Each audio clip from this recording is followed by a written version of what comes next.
ઉપસ્થિત સર્વે ઉદ્યોગ જગતના સૌ મહાનુભાવો, અમિતે મને બોલવા માટે બોલાવ્યો ત્યારે મને એમ થયું કે ફરી એકવાર રૂટ બેઠક કરવા ઊભો કર્યો હશે.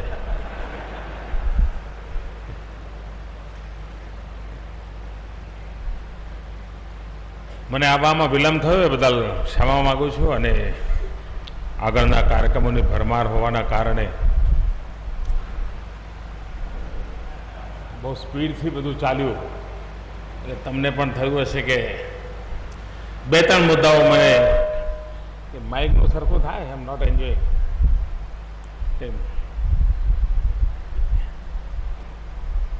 સંભળાય છે બરાબર બધાને? એની જરૂર નથી. જો સંભળાતું હોય તો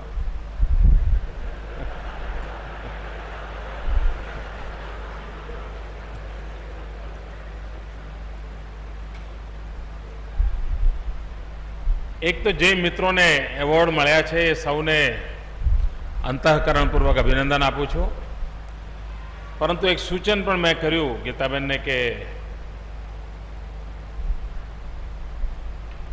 માત્ર એવોર્ડ વિનર્સનો પરિચય કે ઇન્સ્ટિટ્યૂટનો પરિચયને બદલે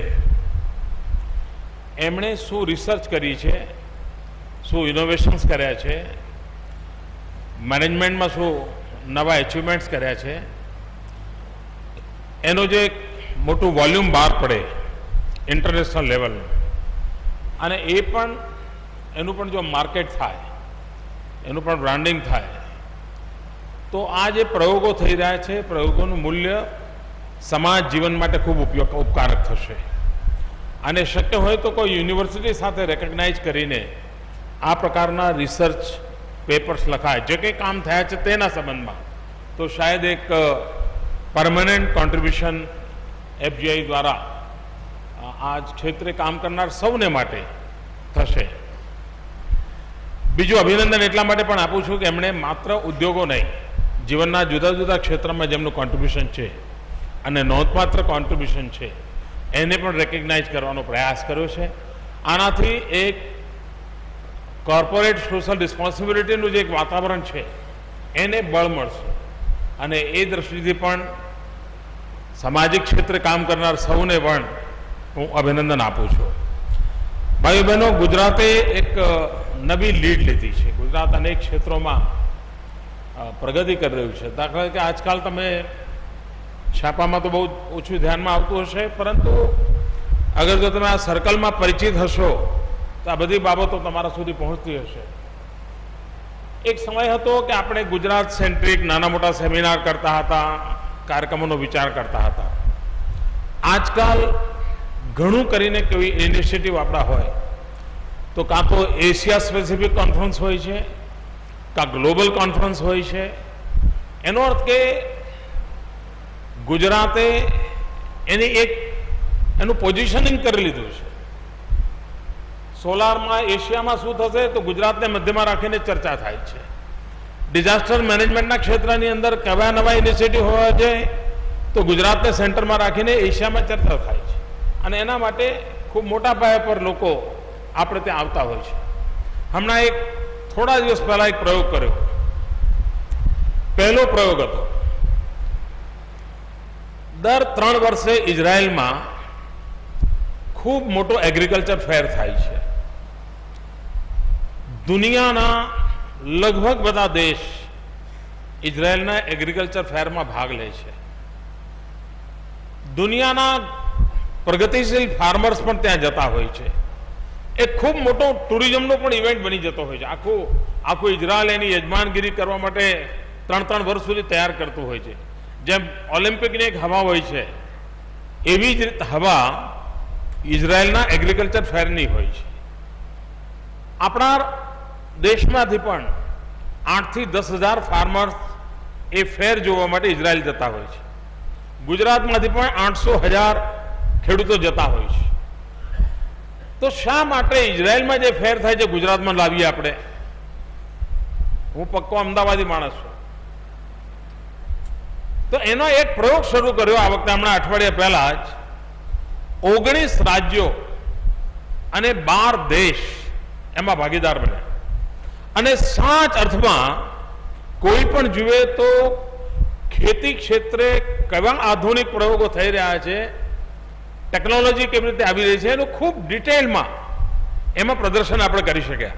અને આપણે જોયા પછી આપણો કોન્ફિડન્સ એટલો વધી ગયો છે કે દર 3 વર્ષે એકવાર ઇઝરાયલ પેટર્ન પર જ ગુજરાતમાં પણ આપણે એગ્રીકલ્ચર ફેર કરીશું, સમગ્ર દેશને એમાં પાર્ટનર બનાવીશું. તો આપ કલ્પના કરી શકો છો કે વિકાસને આપણે કઈ દિશામાં લઈ જઈ રહ્યા છીએ. આગામી 11, 12, 13 જાન્યુઆરી વડોદરાના મિત્રો લખી રાખે. 11, 12, 13 જાન્યુઆરી 2013 ગ્લોબલ ઇન્વેસ્ટર સમિટ ગાંધીનગરમાં થશે. હું ખાસ આપ સૌને ત્યાં આવવા માટે નિમંત્રણ આપવા આવ્યો છું અને આપણને ભરોસો આપું છું હું જ આપનું સ્વાગત કરીશ.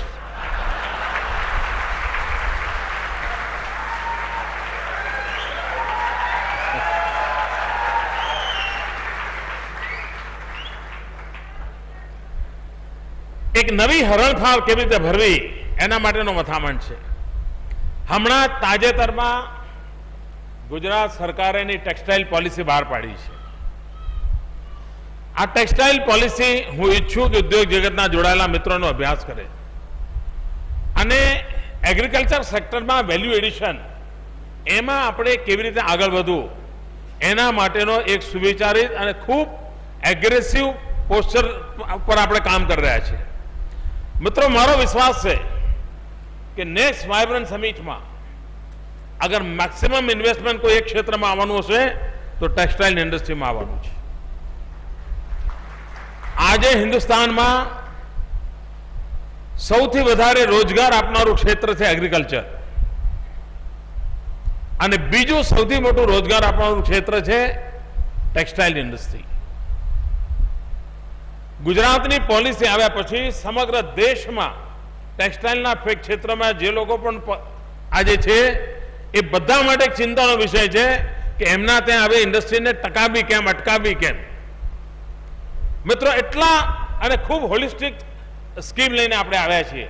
હું ઈચ્છું, કારણ કે આપણો કરજણનો પટ્ટો પણ કોટન ગ્રોવર પટ્ટો છે અને જ્યાં જ્યાં કપાસનું ઉત્પાદન થતું હોય એ બધા જ ક્ષેત્રોમાં ટેક્સટાઇલ માટે થઈને પ્રોત્સાહન આપણે આપવા માંગીએ છીએ.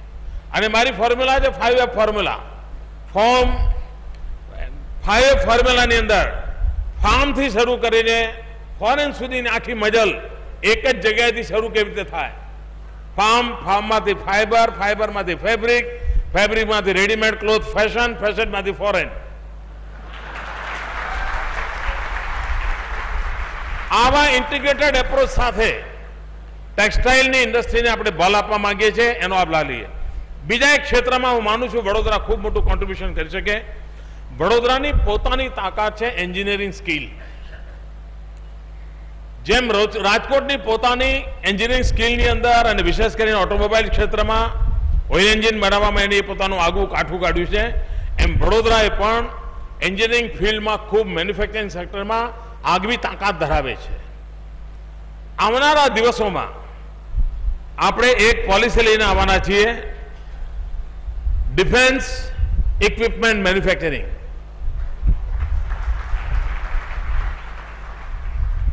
મિત્રો, ભારત દેશ આઝાદ થયે 70 વર્ષ થવા આવશે અને હજુ પણ શસ્ત્રો વિદેશમાંથી આયાત કરવા પડે. અરબો ખરબો રૂપિયા આપણા ફોરેન એક્સચેન્જમાં જાય અને આપણી આખી સુરક્ષા કોકના ઉપર નિર્ભર રહે. એક સ્વાભિમાની 120 કરોડ દેશને પાલવે એમ નથી. મિત્રો, દેશ કંઈ કરે કે ન કરે, ગુજરાત કરવા માંગે છે અને તેથી આપણી યુનિવર્સિટીઝમાં પણ એન્જિનિયરિંગના જે સિલેબસ છે એમાં પણ મેં ફેરફાર લાવવાનું સૂચવેલું છે. સરદાર પટેલ યુનિવર્સિટી ઓલરેડી ચાલુ કરી દીધો છે એના કોર્સિસ કે ડિફેન્સ ઇક્વિપમેન્ટ માટેના અલગ એન્જિનિયરિંગ સિલેબસ ઊભા થાય અને આપણા એવા એન્જિનિયર્સ તૈયાર થાય નવા સંશોધનો કરીશું. પહેલા જે એક્ઝિસ્ટિંગ તો આપણને આશ્ચર્ય થાય, ટ્રક પણ આર્મીને ઉપયોગી ટ્રક પણ વિદેશથી આવે, આનાથી વધારે ચિંતાજનક બાબત કઈ હોઈ શકે? તો એવી અનેક બાબતો છે કે જેમાં આપણે કામ કરવા માંગીએ છીએ. તમારે ત્યાં આ ક્ષેત્રમાં રુચિ ધરાવનારા મિત્રો જરૂર સરકારને સહયોગ કરે. આપના મનમાં કોઈ વિચારો આવે તો આપ જરૂર જણાવો. મિત્રો, ઇન્ફ્રાસ્ટ્રક્ચરમાં ક્ષેત્રમાં બે મોટી બાબતો આપણી સામે છે. ઇન્ફ્રાસ્ટ્રક્ચરના ગુજરાતનું લેવલ એકદમ જુદું થઈ ગયું છે અને તેથી હવે રોડની વાત કરો તો એને કોઈ ઇન્ફ્રાસ્ટ્રક્ચર અહીંયા ગણતું નથી. એ તો કે હોય, એમાં શું છે, રોડ તો હોય ને, સારો જ હોય ને. હવે એક નવા લેવલ પર આપણે કામ કરી રહ્યા છીએ. એક Delhi Mumbai industrial corridor. Delhi Mumbai industrial corridor ગુજરાતને દિલ્હીથી અને આ બાજુ મુંબઈથી જોડનારું ઔદ્યોગિક વિકાસ માટેની એક મોટી ધુરા બનવાનું છે. એના ઈસ્ટ એન્ડ વેસ્ટ 150 કિલોમીટર્સ આખા ડેવલપમેન્ટનું મોડેલ છે. પાલનપુરથી વાપી સુધી એક નવું મોડેલ ઊભું થવાનું છે. એના કારણે અનેક નવા ટ્રાન્સપોર્ટ સિટી આવવાના છે. લોજિસ્ટિક સપોર્ટ માટેનું એક આખું નવું ક્ષેત્ર ઊભું થવાનું છે, જે ગુજરાતે ભૂતકાળમાં ક્યારેય નથી જોયું, હિન્દુસ્તાને નથી જોયું. જે વેપારી દ્રષ્ટિના લોકો છે એમને આની તરફ નજર કરવા જેવી છે કે કેટલી મોટી સંભાવનાઓ છે. અટલજીની સરકાર હતી ત્યારે મેં એક વિષય મૂક્યો હતો, જેને અટલજીની સરકારે સ્વીકાર કર્યો હતો. ત્યાર પછી એ વાતને કોણ જાણે કેમ ડબ્બામાં પુરાઈ ગઈ હતી. પણ હમણાં જ્યારે બજેટ આવ્યું તો મોડે પણ ભારત સરકારે અમારી એક વાતનો સ્વીકાર કર્યો છે, અને એ Ahmedabad Mumbai Pune bullet train. Ahmedabad Mumbai Pune bullet train એટલે ગુજરાતની માં હિન્દુસ્તાનની ઇકોનોમીને મેગ્નેટિક પાવરથી ખેંચી લેવાની તાકાત આવવાની છે. આખી નવી વ્યવસ્થાઓ વિકસિત થવાની છે. તો મિત્રો, ભવિષ્યનું ગુજરાત કેવું હશે એની એક આછેરી ઝલક મેં આપની સામે મૂકી છે. એમએસએમઈના ક્ષેત્રમાં પણ હું જ્યારે આજે આપની વચ્ચે આવ્યો છું ત્યારે હું ભારત સરકારને અનુરોધ કરીશ કે એમએસએમઈના જેટલા પેરામીટર્સ છે, આ પેરામીટર બદલવાની આવશ્યકતા છે. એક જમાનામાં 10 લાખના ઇન્વેસ્ટમેન્ટથી જે ઇન્ડસ્ટ્રી ગણાતી હતી, આજે 10 લાખનું કોઈ મૂલ્ય જ નથી. 2 કરોડ 5 કરોડથી મિનિમમ એને, તો પછી બેંકના એને લાભો મળે, એને બીજી સવલતો મળે, અને આપણે પણ આપણા સ્ટાન્ડર્ડ ઉપર લાવવા જોઈએ. અને હું માનું છું કે જેમ દિલ્હીમાં મંત્રીઓની આવક વર્ષે વધે છે,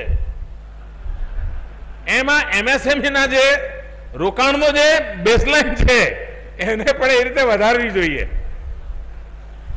અન્યથા બેંકો લોન આપવાની બાબતમાં કોતાહી બરતતી હોય છે.